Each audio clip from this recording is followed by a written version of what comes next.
नमस्कार, मी सविता पाटील. तर आज अचानक चक्की झाली बंद आणि आज मला ज्वारी दळायची होती, ज्वारीचे पापड बनवायचे होते. पण आता संध्याकाळचे 6 वाजून गेलेले आहेत आणि चक्की झाली बंद. काहीतरी प्रॉब्लेम आलेला आहे. आता आहोंची वाट बघते. आता ते आल्यावरच चक्कीचं काम बघावं लागेल आता.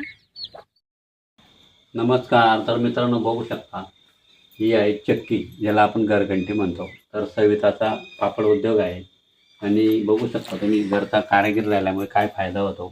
तर या चक्कीमध्ये काय झालेलं होतं की आपण जे ओलं किंवा कोरडं धान्य याच्यामध्ये दळतो, तर दळल्यामुळे काय झालं होतं, मध्ये थोडंसं त्याला बर येऊन गेला होता, पॅक झालं होतं ते बघू शकता तुम्ही. तर त्याचं असे खलपे निघाले पूर्ण आणि हे पॅक झाल्यामुळे चक्कीमध्ये पाहिजे तसं जाळ्या बसत नव्हत्या आणि एक जर जाळी काढली तिने सविताने तर तिला दुसरी जाळी लवकर टाकता येत नव्हती. मग बघू शकता अशा प्रकारे पूर्ण मी ते साफ करून दिली.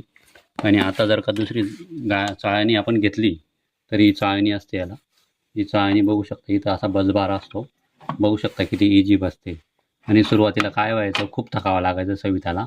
मग ती काय म्हणायची की माझ्यावरून गाळणी मला बदली करता आली नाही आणि मी दिवसभर बाहेर असायचो. मी बाहेर असल्यामुळे मग तिलाही गाळणी बदलवता येत नव्हती.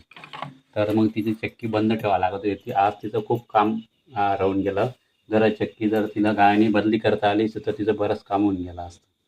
मग सविताने मला सांगितलं. मग मी बोललो की काही एवढं अवघड नाही, मी तुला 2 मिनटात सांगतो. तर मी काय केलं, छोटा स्क्रूड्रायव्हर घेतला आणि ह्याची चक्की लागलेली असते, ही चक्की नट उघडला आणि याच्यामध्ये जो बर होता लागलेला तो काढला. त्याच्यामुळे काय झालं, चाळणी इजी लागायला लागली आणि ते काम आता सविताचं सोपं झालं. घरचा जर माणूस कारागीर असला तर असे पैसे वाचू शकता. तर कसा वाटला तुम्हाला आजचा व्हिडिओ नक्कीच सांगा. धन्यवाद.